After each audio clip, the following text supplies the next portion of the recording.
இப்போ அவங்களாம் தற்கூரி எல்லாம் கிடையாது, அப்படியெல்லாம் அவங்கள கூப்பிடாதீங்க. அவங்க சங்கிகள்லாம் கிடையாது, அப்படியெல்லாம் அவங்கள கூப்பிடாதீங்கன்னு சொல்லி ஒரு குரல். யாருடா அந்த குரல் அப்படின்னு பார்த்தா அவரு யாருன்னா அது அவங்களோட எம்எல்ஏவே. அந்த குரலையும் பார்த்துருவோம். தற்குறிகள் தற்குறிகள் சொல்லிட்டு ஒரு பிற்படுத்தப்பட்ட ஒடுக்கப்பட்ட பட்டியலின இளைஞர்களை நம்ம விமர்சனம் செஞ்சுட்டு இருக்கோம். அது தவறான அப்ரோச். அங்க தலைமைகள் ஒரு சுயநல போக போறாங்க. ஆனா அங்க இருக்க பசங்க ரசிகர் கூட்டம் தான். அந்த ரசிகர் கூட்டத்துக்கு உரையாட தொடங்க வேண்டும் தோழர்களே.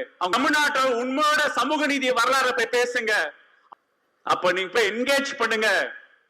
அடிபடுவான், உண்மை நிலவரம் புரியும், வறுமை அவனுக்கு தெரியும், போலியான தலைவரை பத்தி உணர்வான். அவனை கைப்பற்றுங்க. அவன் நம்ம பசங்க.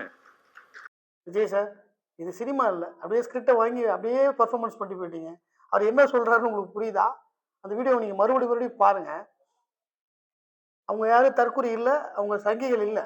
நான் சொல்றது தற்கொலைகள். ஏன்னா அவருடைய சொல்லி அவங்கள ஒதுக்கி வச்சிடாதீங்க. அவங்க கிட்ட போய் பேசுங்க. அரசியல்லாம் என்னன்னு புரிதல் இல்லை உங்களுக்கு, அரசியலை பத்தி சொல்லுங்க. அவங்க எல்லாருமே ஒரு ரசிகர் கூட்டமா போய் மாட்டிக்கிட்டாங்க. ஒரு போலியான தலைவர்கிட்ட மாட்டிக்கிட்டாங்க.